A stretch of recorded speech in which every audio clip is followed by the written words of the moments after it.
What's going on, guys? My name is Zach Zero Games, and welcome to One hell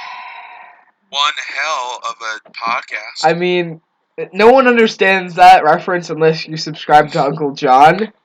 So this is the first EFED podcast to be uploaded on my channel, and I was requested to do one of these earlier, about 30 minutes ago, at most. So, and that's why we're here. So I'm going to let Cole take the floor with this podcast.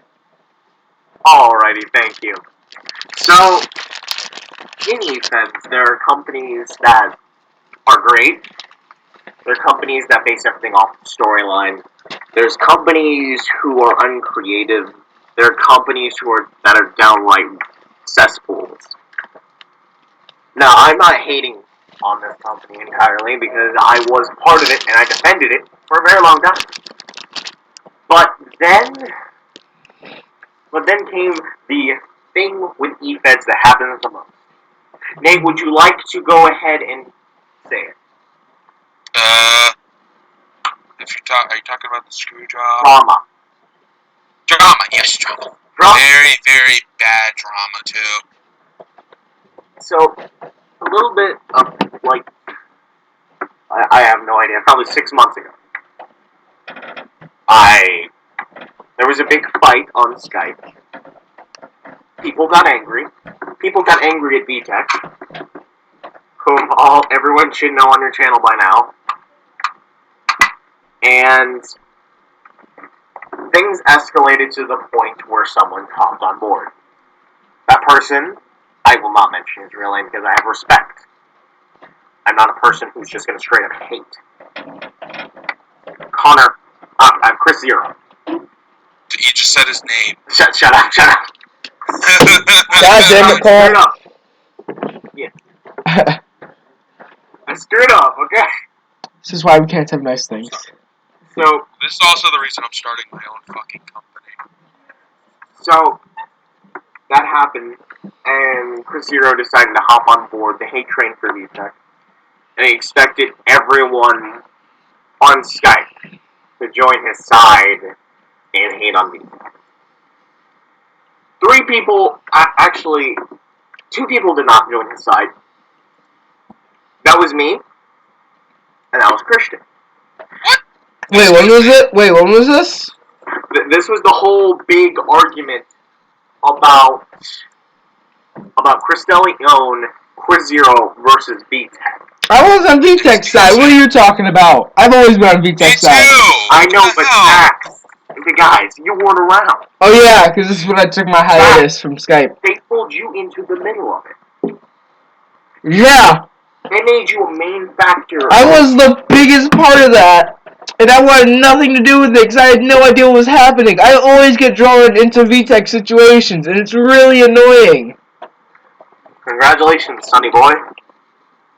And that's the only reason, because of the storyline. And the whole thing escalated on to the point where Chris Zero made a podcast. 0 fucks given. I was the one who helped give the name of 0 fucks given. You're the co-host?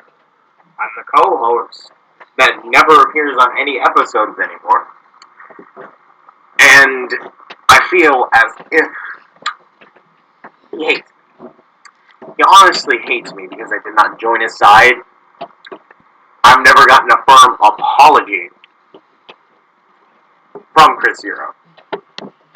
I've tried my best to talk to him, but he has his own life and I have my own. But he's an EFED owner as usual. Dark Rebellion Wrestling ever since a few fights. Like, I remember Chris Zero got in a fight with you, Zach. Multiple times Over the stupidest shit. Mm-hmm. And when I didn't join his side, he immediately decided to hate on me. And I ultimately decided that's enough. Enough is enough. And everyone remembers when I got on Skype and started screaming at the top of my lungs. I was there for that. I was the one I who was wasn't. there for you for that. That was an interesting night. That was an I interesting wasn't night. there. The only two people I can apologize for were Brian and Billy. Had nothing to do with any argument. He just so happened to be in the call at the time. Yeah, I apologize for them. That all started because of Miguel. I kicked Miguel out of the call so he could add in Connor because there was multiple people on that night, and I didn't want the call to lag because I didn't want to lose Billy because this was the first time we've seen Billy in a while. So I kicked Miguel, and of course, like the trouble starter he is, he went over and he decided to tell Connor, tell everyone in that other call, and then tell everyone to jump over to that other call. And then proceeded for everyone to jump on board the hate train against me. I run these calls not because I want to, it's because I'm not stupid enough to leave the call after an argument that I run these calls, and yet everyone else who runs a call, once they get into an argument, they immediately leave the chat, leaving the call completely void of an owner. So there's no kicking, no anything. I kick Miguel because he starts trouble sometimes he can't come back from. And I get continuously hated on for it. And in DRW, ever since the VTech incident, my relationship with Chris Zero has never ever been the same. For the past 4 pay-per-views, I've been attacked. Continuously. When it started with the Horsemen, with all that bullshit with having VTech, DeLeon, Chris Zero, and Taka. That storyline immediately died, just for the record. That storyline died before it even began. And just because we didn't involve Brian in one decision, he left. I got attacked by Miguel after I won Battle Clash. And then, what's going to happen here to DRW at the American Pit, which I still say is the stupidest fucking name you could ever come up with. I mean, I know it's a tribute, but still, that doesn't sound like a tribute. That sounds like some random event that's happening in Kentucky. I honestly thought he should have called it Piper's Dream. Yeah, that would have been actually good. That would have been actually really good, because it matched Roddy Piper and Dusty Rhodes. Yeah. Yeah, that's what it's supposed to be. American Pit is the Pipe Pit and the American Dream. Well, that didn't work out very well. So, what's going to happen is Connor's going to start another faction. After another claim at retirement. Bringing back a faction, because I was a part of it when I was in DRW. He's bringing back a faction that he asked me to be a part of. Yet I'm getting attacked by said faction. 2 people who are getting attacked by the faction were literally asked to be a part of it. Do you see how messed up Chris Zero can really be? I didn't promo because Chris Zero, keep on messing up. Chris Zero was promised to me that I was going to win. And that literally kind of hurt because there was Aaron who actually tried, was proud of the fact that he was DRW champion. I won't even call it the Elite Championship because it's not elite. There's nothing elite about it. It's just literally, it's a failure title. I say that with the people who hold it, people who have held it.